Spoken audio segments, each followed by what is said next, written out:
The Honourable Leader of the Official Opposition. Prime Minister has hit Canadian farmers with a carbon tax that drives up food prices at the grocery store. Food prices that are rising again only months after he promised they would come down.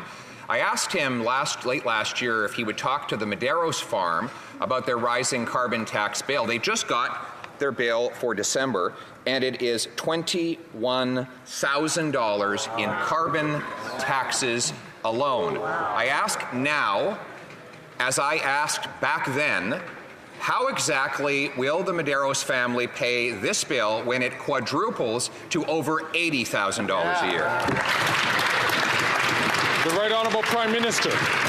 It's interesting that the Conservative leader is asking the government to help out the Medeiros family farm now, because back in 2014, when the Medeiros fan came to him in government, asked him for some support as they were trying to make investments, trying to continue to move forward, he told them that they needed to stand on their own 2 feet. That's what he told that farm.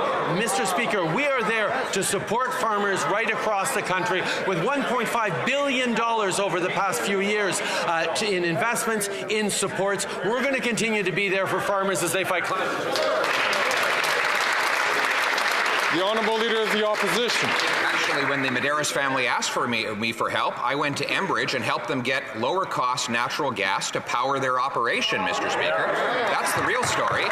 So instead of reading the disinformation from the kids in short pants over in PMO, why doesn't he deal with the thing that's really hurting that family right now?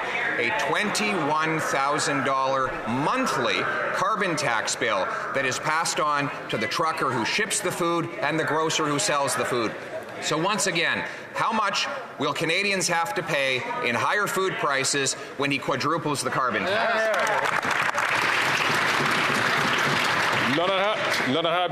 The Right Honourable Prime Minister. Speaker, back in 2014, he told that farm family to stand on their own 2 feet.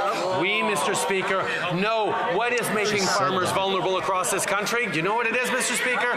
It's climate change. It's the fact that a change in climate causes droughts, floods, and fires. And the farmer's telling you that by taxing me, it's going to stop the forest fires. End up hurting crops, end up hurting growers. That's why we're stepping up on fighting climate change. Farmers across this country know how important it is to sustain and protect our land. That's exactly what we're doing. That's exactly what we're going to continue to do. The Honourable Leader of the Opposition. He mentions drugs. That's another crisis that he has caused, Mr. Speaker. But back to the cost of food, heat, and groceries. This Prime Minister plans to raise the carbon tax again on April 1st. Another hike to the gas, the heat, the grocery bills. Another hit to the Nova Scotia families who can't afford to pay their utility bills.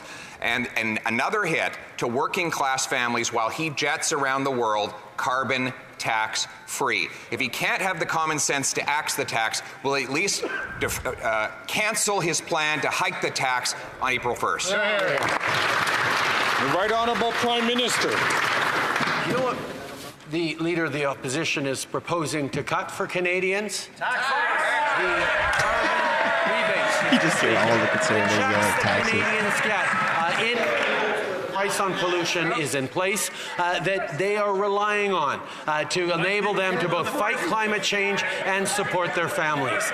We are going to continue to be there to fight climate change and put more money in the pockets of 8 out of 10 Canadian families. When he talks about cutting climate action, he's also talking about cutting those checks that arrive in families' bank accounts 4 times a year. The Honourable Leader of the Opposition. According to the Parliamentary Budget Officer, the average 60% of Canadians are paying more in his carbon tax than they get back in rebates. And now we learn that 40% of Nova Scotia households are struggling to pay their electricity bills. The carbon tax, of course, applies on the share of electricity that is generated through traditional hydrocarbons and other fossil fuels, Mr. Speaker. The Prime Minister is going to hit Canadians with yet another tax hike on April the 1st. Will he, if he can't summon the common sense to axe the tax, will he at least cap the tax so Canadians can afford to eat? The Right Honourable Prime Minister. Mr. Speaker, we are fighting climate change and creating a stronger economy at the same time as we ensure affordability for Canadians. Those carbon rebate checks that go right across the country in areas where the federal price applies help out 8 out of 10 families with more money than they pay in the price on pollution. We will continue to be there to both invest in families, to support them, while the Conservative leader proposes to cut rebate checks to Canadians. We're going to keep doing it while we fight climate change. The Honourable